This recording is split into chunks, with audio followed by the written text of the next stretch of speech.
Il y a tout un événement qui s'en vient et ça va commencer dimanche. Dimanche sur le réseau Netflix, un événement télé à ne pas manquer. Je parle du documentaire concernant la dernière saison de Michael Jordan avec les Bulls de Chicago, la saison 97-98, une saison qui s'était terminée avec un troisième championnat consécutif, un sixième en 8 ans pour Chicago, et ça s'intitule The Last Dance. Et c'est produit par Netflix en collaboration avec ESPN. La série a pris vie grâce au travail d'une équipe de tournage. Et l'équipe de tournage, à l'époque, avait eu la permission de la direction des Bulls de suivre les joueurs partout. Et on les voit non seulement sur le terrain, on les voit dans le vestiaire, mais dans la vie de tous les jours également.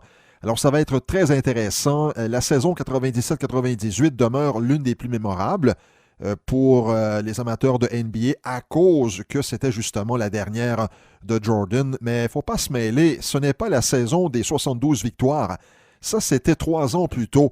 La saison 97-98 s'est terminée pour les Bulls avec un dossier de 62 victoires, 20 défaites. Mais qu'est-ce qu'on va voir dans ce documentaire en 10 épisodes? Ce que nous voyons sur le terrain, c'est souvent le produit de ce qui se passe dans le vestiaire, en coulisses. Alors, de quelle manière cette grande équipe se préparait-elle pour les matchs? N'oublions pas aussi qu'il y avait quelques personnalités un peu hors normes dans ce vestiaire. Je pense entre autres à Dennis Rodman, l'homme aux mille et une couleurs de cheveux. On se souvient, il pouvait arriver avec les cheveux mauves et le match suivant, les cheveux verts. Et aussi incroyable qu'a pu être Michael Jordan au cours de sa carrière, l'ancien numéro 23 n'a rien gagné sans Scottie Pippen. Alors comment ce dernier se percevait-il au sein de l'équipe? Les joueurs de soutien, eux, avaient-ils leur mot à dire ou ils devaient tout simplement se contenter de suivre? Il y avait aussi un Canadien dans l'équipe des Bulls à l'époque, Bill Wennington, le centre. Il y a les joueurs, mais il y a aussi les images de l'équipe de tournage qui vont nous permettre de voir le rôle de l'entraîneur-chef Phil Jackson.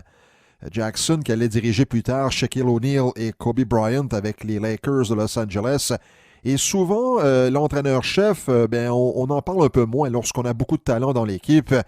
Mais c'est un rôle important qu'avait Phil Jackson de faire fonctionner cet amalgame disparate de caractère et de personnalité au sein des Bulls.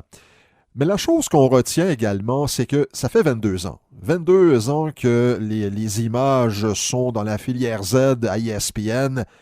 Mais pourquoi qu'on a attendu si longtemps?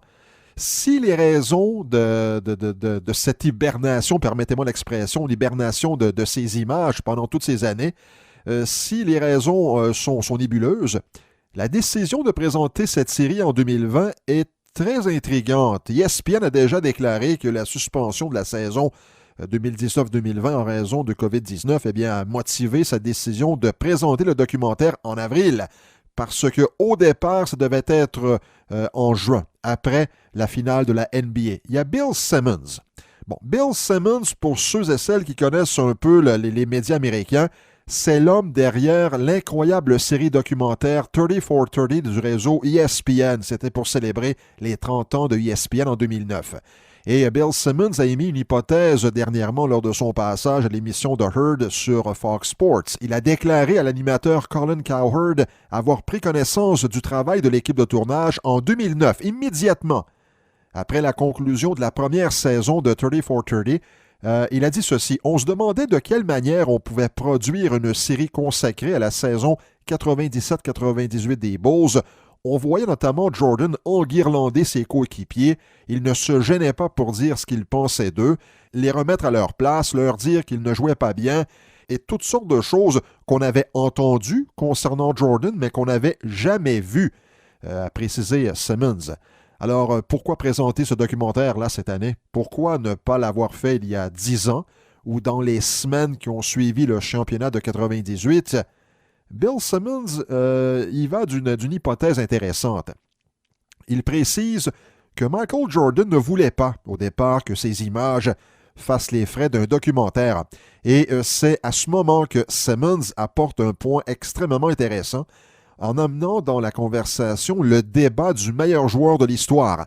Il a dit ceci: « Avec le débat Michael Jordan-LeBron James, le clan Jordan semble avoir voulu protéger l'héritage de Jordan et la place de ce dernier dans la mémoire des amateurs. » Ça, c'est toujours selon Bill Simmons.